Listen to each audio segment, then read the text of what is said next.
Olá, bem-vindos ao programa Professor Menino Responde. Eu sou advogado, professor de Direito, e estou aqui sempre com um tema educativo para que a sociedade saiba dos seus direitos. E hoje o nosso tema aqui é a cooperativa, os trabalhadores cooperados. Como é que funciona o sistema de cooperativa? Como é que trabalha esse cooperado e quais são os direitos do cooperado? A cooperativa iniciou com o objetivo de que várias pessoas se unissem, né? E dentro dessa união, essas pessoas trabalhassem em qualquer tipo de atividade, seja na agricultura, seja na venda de produtos, na confecção e venda de produtos, e dividissem os seus lucros. Então essa ideia de cooperativa funciona realmente. Nós temos várias cooperativas agrícolas de pessoas que se unem e que vendem frutas, legumes, verduras, produzem e vendem e dividem os lucros, né? Agora nós temos as grandes cooperativas das cidades. Temos também, por exemplo, cooperativas de crédito, né, que são bem conhecidas, famosas, né? Vamos separar duas coisas, né? Você pode ser cooperado, ou seja, você é sócio da cooperativa, ou você pode ser empregado da cooperativa, porque a cooperativa tem os sócios e tem os empregados também. Os empregados da cooperativa, a secretária, o diretor, o gerente, lá, esses todos são empregados CLT, com vínculo, né? Porém, quem é colocado como sócio da cooperativa, né, os associados, eles, pela lei de cooperativas, eles não têm direitos trabalhistas, né?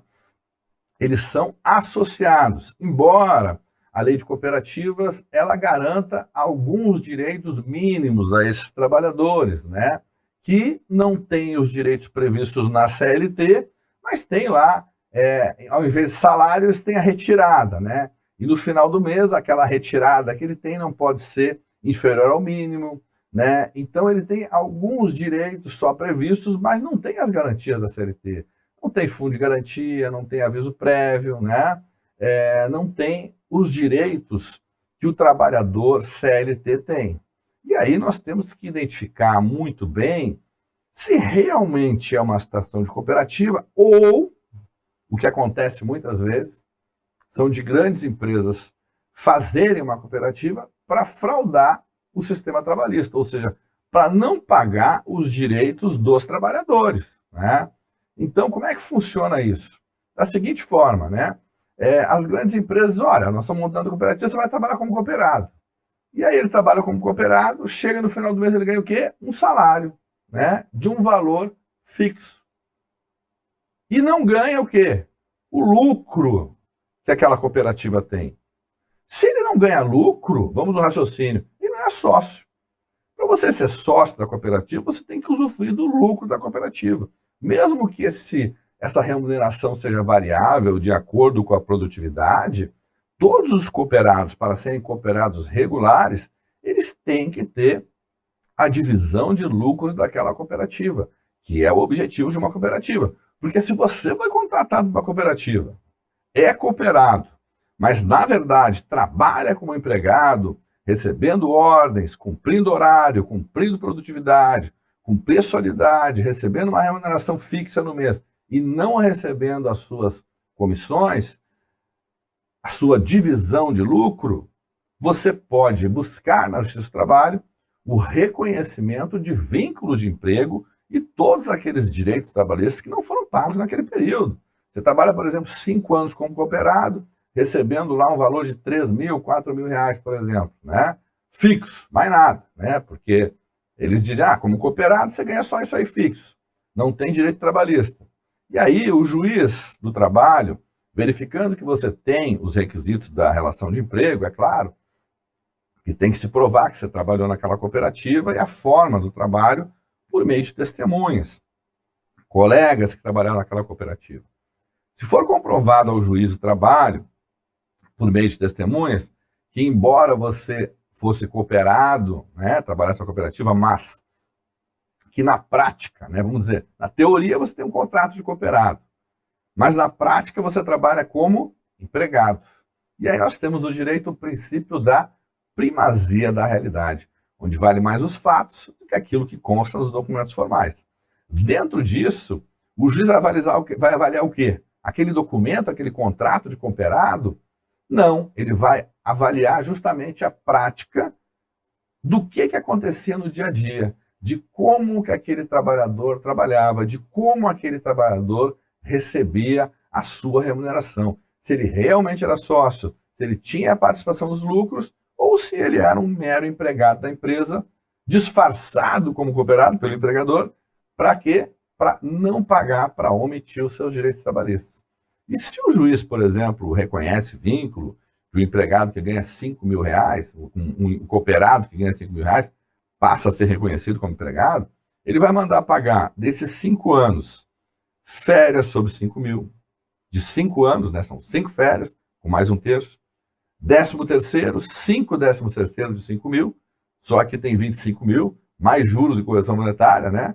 Então, férias, 13º, fundo de garantia de todo o período, que é 8% do valor que ele recebia. Então, se ele recebia 5 mil, por exemplo, na cooperativa, 8% sobre 5 mil. Vai receber também aviso prévio, indenizado.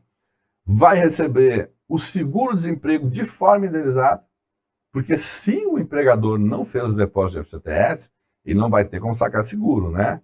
E se ele não tem como sacar seguro, ele vai receber 5 parcelas de forma indenizada. Ou seja, todos os direitos trabalhistas, né, que ele deveria ter recebido ao longo desse contrato de trabalho, o juiz vai mandar o quê? Assinatura na carteira, assinar ele como empregado da empresa.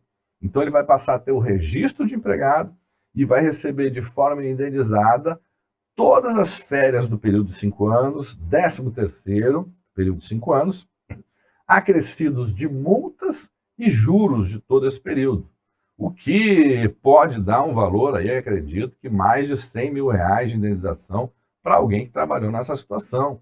Ele pode também pleitear danos morais por não ter a sua carteira registrada, por não ter comprovante de renda para poder adquirir um imóvel, para poder adquirir coisas em lojas. Isso traz uma dificuldade, né? Ele está sem a carteira assinada. Então isso pode gerar também um dano moral, além das multas que são pesadas, né? Então, dentro da Justiça do Trabalho, o processo demora quanto tempo? Às vezes demora 2, 3, 4 anos. É claro, o empregador pode fazer um acordo, né? Então, vai lá o cooperado e o diretor da cooperativa e faz um acordo, paga lá da quitação e quita tudo. Mas também pode não haver acordo pela categoria e seguir o processo até o fim. O processo trabalhista hoje leva em torno aí de até, vamos dizer, se a empresa recorre, faz todos os recursos, pode levar de 3, 4, até 5 anos para o efetivo pagamento. E aí você coloca mais ou menos juros de uma média de 1% ao mês, que é mais ou menos o juro da Justiça do Trabalho. Talvez um pouco menos, né? É um juro variável. Mas imagina, bota uma média aí de 10% de juros ao ano. Aí nós temos o quê? 5 anos de ação correndo, nós temos 50% de juros em cima do principal. E aí as pessoas perguntam, por que o processo trabalhista dá um valor tão alto? Por que o empregador acaba pagando um valor tão alto no final? Porque além de todas aquelas verbas que são calculadas pelo perito contador, além das multas, tem juros que podem chegar em média até 50% do valor principal. Então, uma ação dessas, ao qual o cooperado trabalhou 5 anos, sem carteira assinada, ganhando, por exemplo, uma média de R$5.000, ele pode ganhar, com certeza, mais de R$100.000 de indenização no final do processo, né? Pode buscar isso na Justiça do Trabalho, levando as provas, testemunhas, geralmente colegas que trabalharam com eles, que vão comprovar que ele efetivamente, embora tivesse um contrato de cooperado, trabalhava como empregado, né? Hoje nós vamos encerrando aqui o nosso programa. Espero que vocês tenham gostado. Nos acompanhe nas nossas redes sociais, Facebook, Instagram, também no meu canal no YouTube, a qual você vai encontrar aulas gratuitas de direito. É só se inscrever lá e mandem perguntas no nosso WhatsApp, 9962-262. Eu tenho respondido todos os telespectadores com as suas dúvidas de direito. Um grande abraço, professor Merino. Estejam aqui com a gente, sempre conosco. Até logo.